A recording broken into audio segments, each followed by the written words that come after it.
नमस्ते।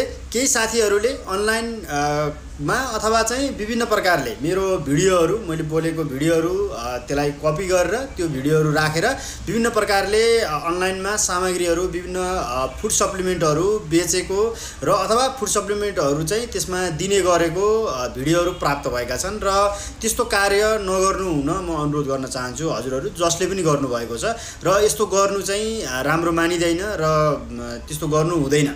यदि तपाईले त्यसको चाहिँ आफूले बेच्ने कुराहरू अथवा तपाईले जति पनि फुड सप्लिमेन्टहरू दिनुहुन्छ अथवा कुनै पनि प्रकारले औषधिको केही गर्दै हुनुहुन्छ भने त्यसले गर्न सक्नुहुन्छ र यो मैले राखेका भिडियोहरू अनुमति बिना चाहिँ प्रयोग नगर्नु होला र केही तपाईले प्रयोग गर्दै हुनुहुन्छ भने मसँग सोधेर मात्रै गर्नु होला र विशेष गरी विदेशमा पनि यस्ता खालका अनलाइनमा त्यो भिडियोहरू राखेर त्यसरी चाहिँ औषधिहरू अथवा फुड सप्लिमेन्टहरू विभिन्न बेचेको जानकारीहरू प्राप्त भएको छ र त्यस्तो गर्नु राम्रो होइन। यदि र अन्य जसलाई पनि समस्याको बारेमा अथवा केही कुरा सोध्न मन छ भने मैले स्क्रिनमा WhatsApp नम्बर दिएको छु। मलाई प्रत्यक्ष हजुरहरूले WhatsAppमा कुरा गर्न सक्नुहुन्छ।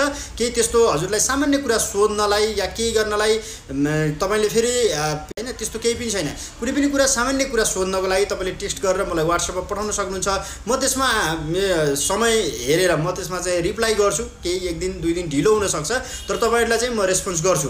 त्यसले गर्दाखेरि चाहिँ अनलाइनमा या कहीँ पनि कसैले मेरो यो भिडियोहरू राखेर औषधिहरू दिँदै हुनुहुन्छ तपाईहरुलाई कुनै प्रकारले फुड सप्लिमेन्टहरू तपाईलाई दिँदै हुनुहुन्छ भने त्यो चाहिँ मैले दिएको होइन भन्ने कुरा हजुरले बुझ्नु पर्यो र चाहिँ जानकारी जसले गर्दै हुनुहुन्छ यस्तो कार्य नगर्नु होला। त्यसको लागि म हजुरलाई अनुरोध गर्न चाहन्छु। धन्यवाद।